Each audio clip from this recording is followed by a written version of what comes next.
Hello again. So this is Robin Howe, and this week our topic is hiring as part of our course on human resources. Um, hiring is always complicated, and I'd suggest hiring has gotten more complicated um, throughout, certainly my time, which has not been super long, but over the course of the last 10 years.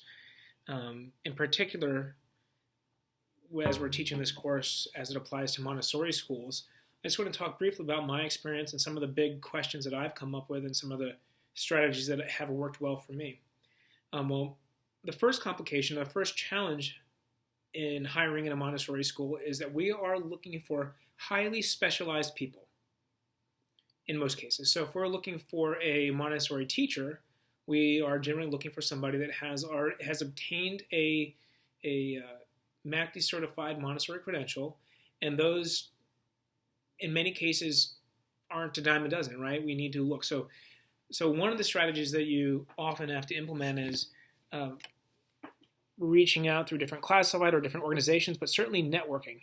Does anybody, if you have a teacher who is leaving either because you've made that decision or because they've made that decision, asking your current teacher, people in your network, hey, do you know somebody who's has an early childhood credential that's interested in possibly moving to Idaho or moving to Florida? Or do you know of anybody locally?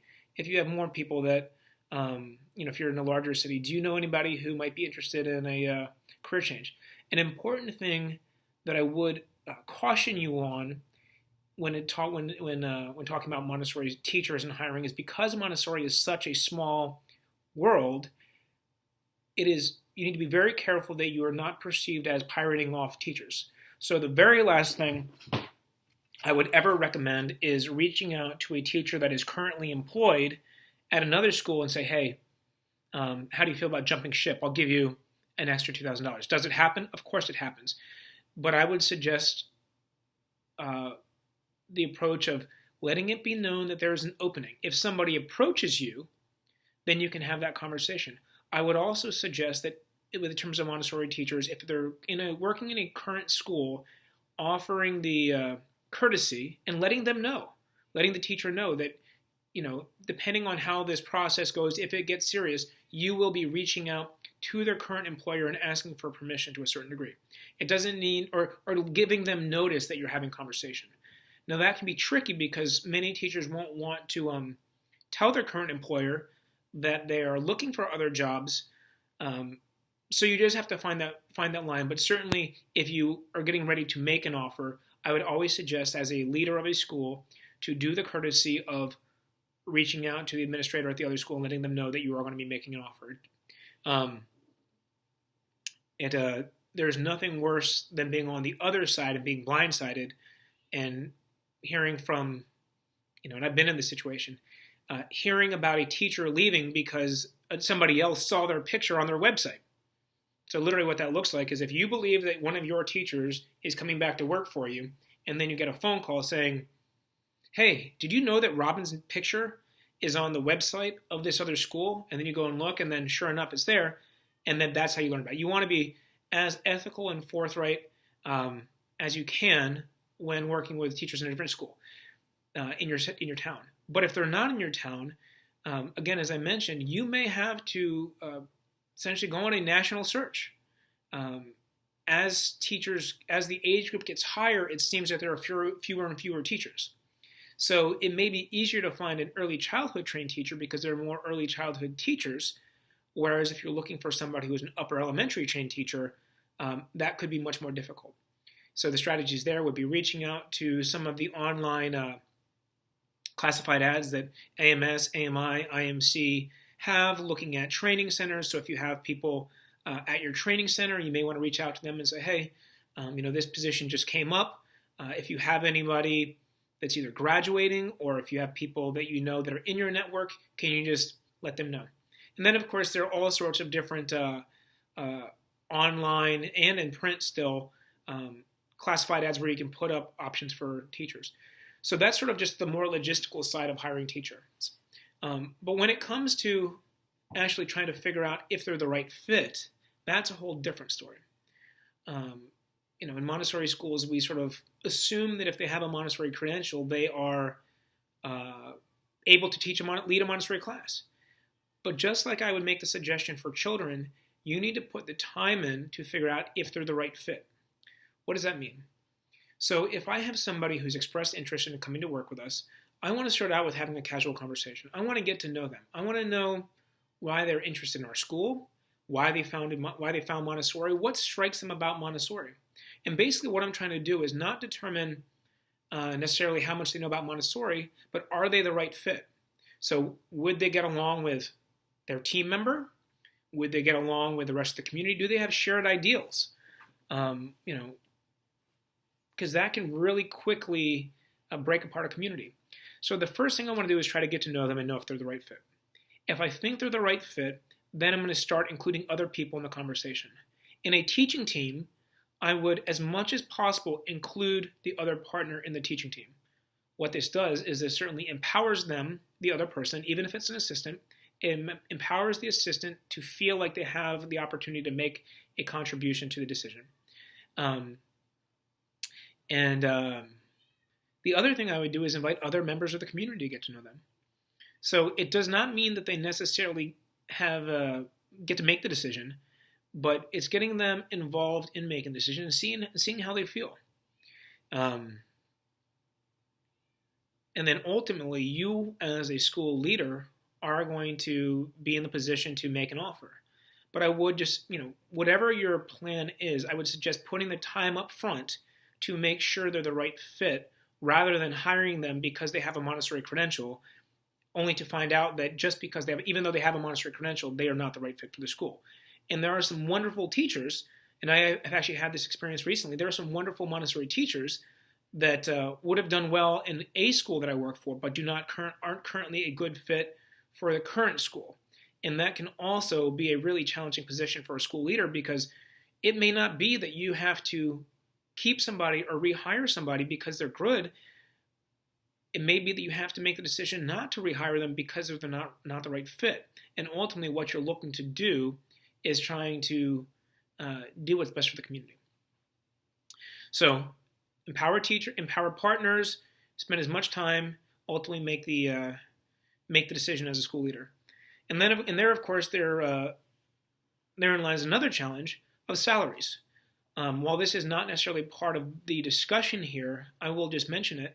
One of the things I find in Montessori schools that, and I've been part of it, and I've been part of keeping it going, is there's inequity in terms of pay scale. Many Montessori schools, especially private Montessori schools, have what I would call sort of side bargains. So you brought somebody on, you found a really highly qualified teacher, and you brought them on, and their asking price was significantly higher than some of your other teachers. You've made the decision to bring them on because you think it's going to be great for the school, but now you have an inequity amongst pay. So you have some teachers for the same qualifications getting paid significantly different salaries. And once you start down that road, it gets very challenging. So I would just suggest that when you're having conversations about salaries, trying to keep that in mind, that if people figure out, and again, depending on what type of school you're at, you don't have to share that, but try as often as you can to create equity and fairness among your pay scales. I think those are two biggies. Now, when you're hiring other support staff, I'd suggest doing similar things.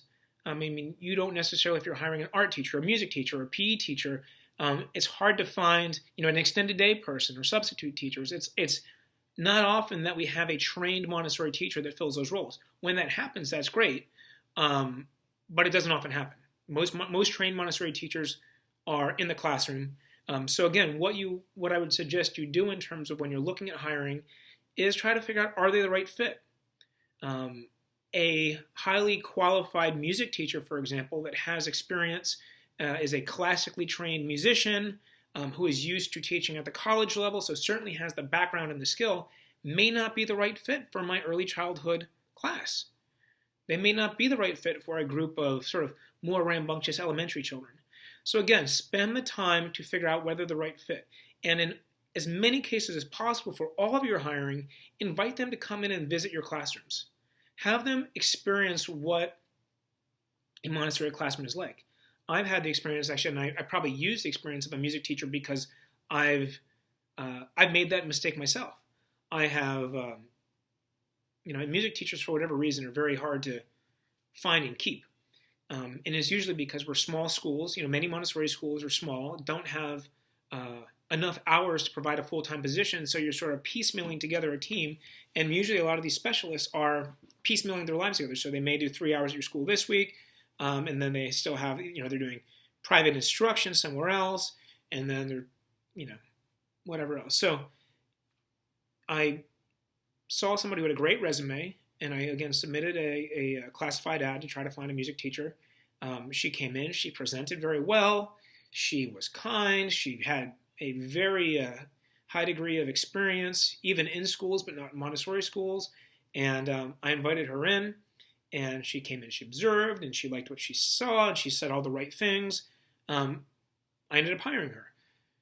And then I got her into school and for the next year, and nothing horrible happened, but she really didn't quite get it. She was still trying to enforce a traditional model on and even a classical model on Montessori kids. And what I ultimately said is, I don't care much. Well, it's not that I don't care that they learn something, but ultimately what I care most about at the elementary level is that kids are enjoying music. Because if they're not enjoying something, they're never going to learn it.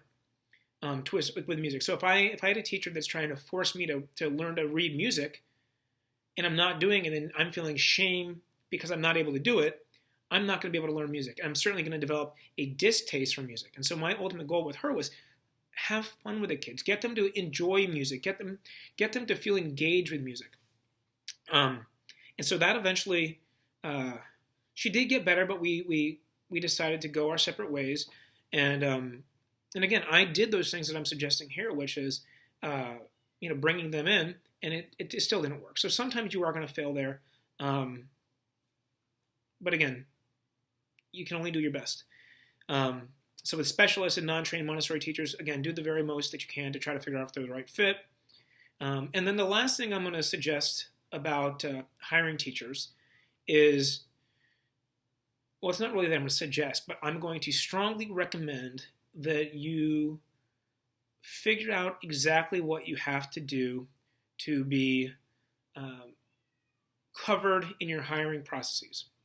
What does that mean? So a lot of Montessori schools, and again, I've worked at a couple that are very sort of laid back. We have parents who sort of get more involved, and then they quickly, because they're hanging out, they quickly become subs. And because their parents were saying, "Oh, okay, it's okay for them to be in the classroom," and then they sort of evolve, and then they're our all-time sub. What we haven't done is we haven't gone through the process of helping them understand what our expectations are. We haven't, in some cases, haven't gotten them fingerprinted. They don't have employed. They've never seen the handbook. They've just sort of been assumed into our community. So I would strongly recommend that with anybody who comes in, even, with the exception of parents that may come in and volunteer from time to time, anybody who you are going to be paying or who's going to be a long-term volunteer, make sure you go through the process of getting them screened, getting them some sort of training, even if it's just an hour-long orientation, but do something so that way you can say that you've had training, that they understand the expectations. And then, and doing that with all of your staff. The very last thing that you all as school leaders want to be held accountable for is having somebody working with children who shouldn't be working with children. I'm not going to suggest that any of these parents who want to work with kids that I've worked with have ever been in this situation, but I wouldn't want to have somebody working with children only to find out later that they have a criminal record and certainly no records with no issues with children. So you want to do that, because if you don't do that and something happened, you would be liable. And the other part of that is if something happens, an accident, for example, with one of these people on your campus, you want to make sure that you have the right sort of coverage. And that's either with them personally or with them with children. You want to make sure you're covered. So and that varies from state to state. So in addition to, making sure they get the proper training and understand the expectations. Make sure that you're covered in getting them verified as people that can work with children. Yeah. So I think that sort of sums up my major thoughts on hiring teachers. And again, I just, when we're talking about hiring Montessori teachers, I can't express enough the importance of putting the time in up front to make sure you understand them and they understand you. And as any of us who have been to multiple Montessori schools, there are vastly different cultures between different Montessori schools. Even if the material and the curriculum is very similar, there's very different cultures. So you want to make sure that anybody you bring into your culture, as best you can, is going to be a good fit. So I hope you all have a wonderful rest of the day, and thank you very much.